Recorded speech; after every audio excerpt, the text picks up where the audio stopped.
La mondialisation, telle que définie par les grandes puissances, commence à montrer ses limites dans un monde en pleine mutation. La géopolitique mondiale fait face aujourd'hui à de multiples tensions économiques qui jouent malheureusement sur la chaîne des approvisionnements. Ainsi, les dirigeants du monde qui ont pris la parole à l'ouverture du forum annuel sur les investissements ce lundi 7 avril 2025 à Abu Dhabi, capitale fédérale des Émirats arabes unis, ont insisté sur l'urgence de parvenir à de nouvelles tendances de système d'investissement pour un commerce international équilibré. De leur côté, les investisseurs qui ont évoqué la nécessité des options de négociation bilatérales innovantes ont aussi martelé sur la recherche de nouveaux débouchés, notamment dans les pays en voie de développement.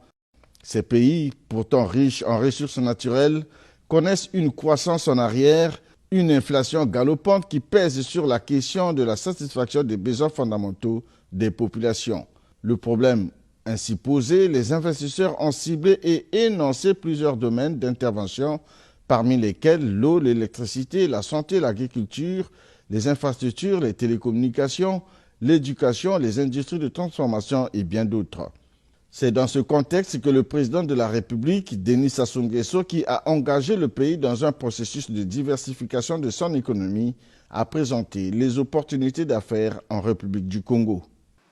Au cœur de cette dynamique africaine, la République du Congo se positionne comme une terre de véritables opportunités et de partenariats à fort impact pour une diversification de vos investissements. Il s'agit notamment du port en eau profonde de Pointe-Noire, qui constitue la principale porte d'entrée et de sortie des marchandises en transit ou en transbordement de la sous-région.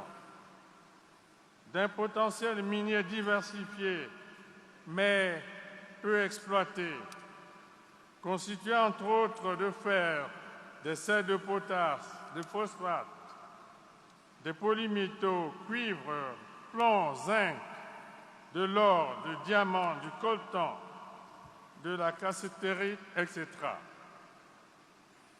D'importantes réserves de pétrole et de gaz, un réseau hydrographique très dense ponctué par le majestueux fleuve Congo, d'un climat équatorial ensoleillé toute l'année, avec une pluviométrie abondante de plus de 1800 mm par an,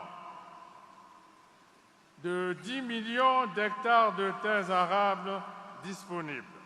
Notons que ce forum annuel sur les investissements se tient du 7 au 9 avril 2025 au Centre international des expositions d'Abu Dhabi.